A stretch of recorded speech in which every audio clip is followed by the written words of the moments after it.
Salut à tous, bienvenue sur la chaîne Évasion. J'espère que vous allez bien. Dans la précédente vidéo, je vous ai parlé du fait que pendant que certains d'entre vous avaient des doutes sur la place de la spiritualité dans ce monde, des doutes sur l'existence des pratiques occultes et ésotériques, nos élites, elles, en font usage, sans se garder bien sûr de discréditer ces pratiques grâce aux médias, et surtout la dimension effective de ces pratiques. Nous allons donc nous pencher aujourd'hui sur les élites de l'industrie de la musique et de la sphère politique. En effet, il semblerait y avoir beaucoup d'occultisme dans ces deux mondes. Il serait même inévitable d'atteindre un certain niveau dans ces deux domaines sans passer par des pratiques ésotériques et occultes. Mais si l'on croit, comme c'est mon cas, dans la République, à un moment, il faut passer par la franc-maçonnerie.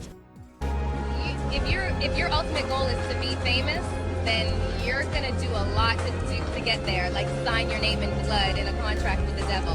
Like you're gonna end up on a one-way street and it's going nowhere. Like that's just the truth. I've seen so many people like forsake their moral code and their value systems just for a little bit of fame, and it's not worth it at the end of the day. It's really.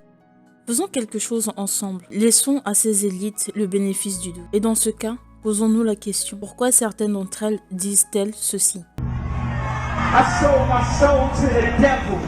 I know it's a crappy deal. Lisa came with a few toys like a Happy Meal. At 15, and that's how I got introduced to the music industry. I swear I wanted to be like the Amy Grant of music. Yeah. But it didn't work out, and so I sold my soul to the devil.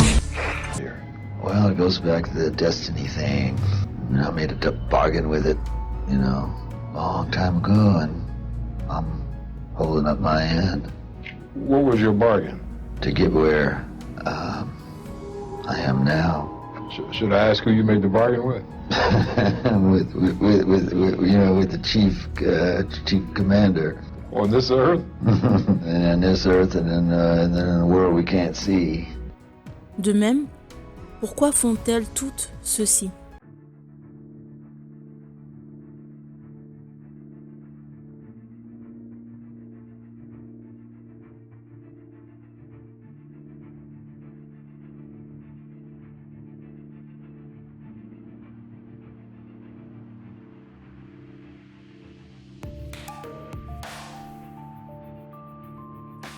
Quand j'étais plus jeune, on me disait que ce signe signifiait rock'n'roll. Alors, à la limite que des artistes de l'industrie de la musique le fassent, peut encore passer, mais j'émets quand même une réserve, car ils ne sont pas tous des rockers. Qu'est-ce que cela a à voir avec la politique? Renseignez-vous sur les origines de la musique rock, quand bien même ce serait simplement une référence au rock. Moi, ça ne me rassurerait pas que des hommes politiques revendiquent un état d'esprit rock'n'roll. Il faut savoir que selon le fondateur de l'église de Satan, ce signe est le salut cornu, c'est le signe du diable. Ce n'est donc pas anodin, et je ne pense pas nos élites assez ignorantes pour ne pas avoir connaissance de cela. Ce serait donc de manière délibérée qu'elles font ce salut. Il en est de même pour ce signe.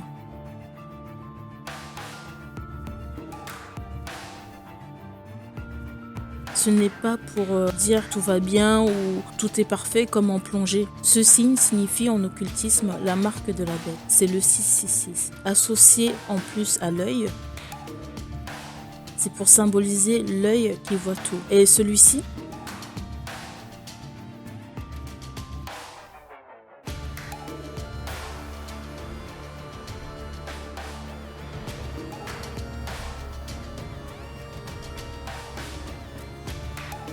celui-ci représente le triangle, la pyramide. Si vous vous souvenez de la symbolique du triangle décrite dans la précédente vidéo, ici avec le symbole de l'œil, c'est donc pour représenter la domination par l'illumination. Elles vous disent qu'elles ont levé le voile grâce à leurs croyances occultes et vous dominent par le fait qu'elles savent et peuvent voir des choses qui vous échappent. Vous connaissez toute cette fameuse maxime qui dit « Le savoir, c'est le pouvoir ». Eh bien, il n'y a rien de plus vrai dans ce système. Il y a quelque chose qui se joue dans ce monde. Il y a une lutte très secrète qui se joue. Et cela ne concerne pas le matériel, mais nos âmes. L'enjeu n'est ni politique, ni économique, ni écologique, et pas sociétal non plus. Tout ça ne représente que la pointe de l'iceberg de ce qui se joue en réalité. Ce n'est qu'une forme d'extériorisation de tout ce qui se joue profondément.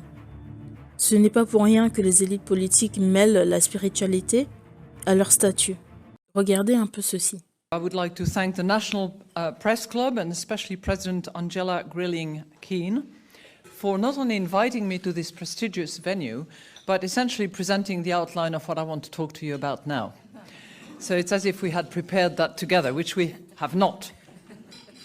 Now let me first of all, of course, begin by wishing you all a Happy New Year.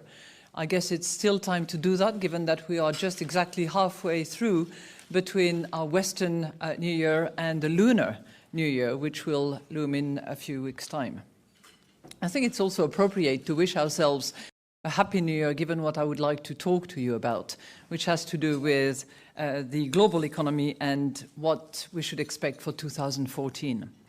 Now I'm going to test you numerology skills by asking you to think about the magic 7. Okay? Most of you will know that 7 is quite a number in all sorts of themes, religions, and I'm sure that you can compress numbers as well. If we think about 2014, all right, I'm just giving you 2014, you drop the 0, 14, 2 times 7. Okay, that's just by way of example, and we're going to carry on. So 2014 will be a milestone and hopefully a magic year in many respects. It will mark the 100th anniversary of the First World War back in 1914. It will mark the 70th anniversary, drop the 0, 7, of the Bretton Woods Conference that actually gave birth to the IMF. And it will be the 25th anniversary of the fall of the Berlin Wall, 25th. Okay. It will also mark the 7th anniversary of the financial market jitters that quickly turned into the greatest global economic calamity since the Great Depression.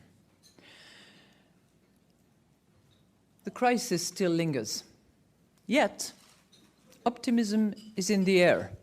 We've left the deep freeze behind us, and the horizon looks just a bit brighter. So my hope and my wish for 2014 is that after those 7 miserable years, weak and fragile, we have 7 strong years.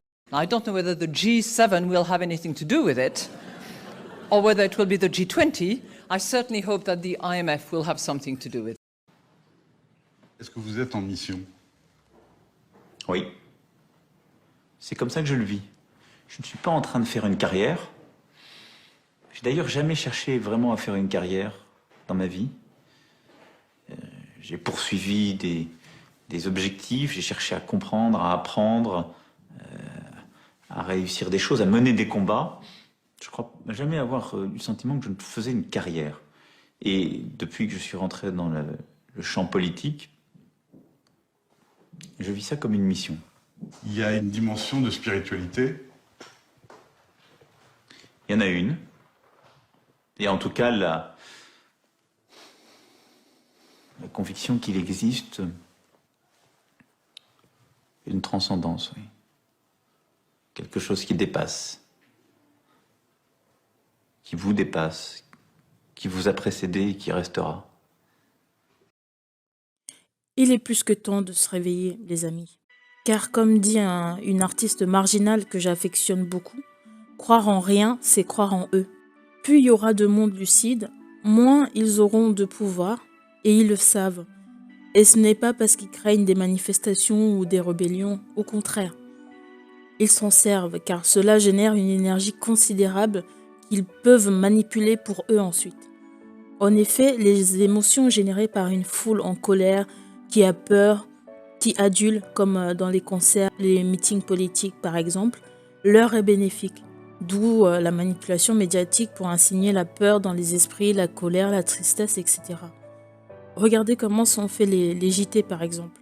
Ça se résume en peur, colère, tristesse et encore peur. Et à la fin, on lâche une petite info culturelle ou de l'ordre du divertissement, comme la dernière sortie au cinéma par exemple, pour vous faire passer à autre chose et vous détendre jusqu'au prochain JT en fait.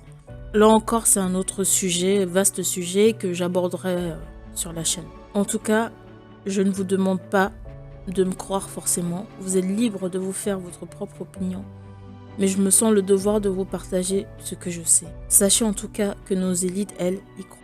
C'est tout pour cette vidéo. Merci de m'avoir écouté. En attendant la prochaine publication, je vous invite à laisser votre esprit s'évader.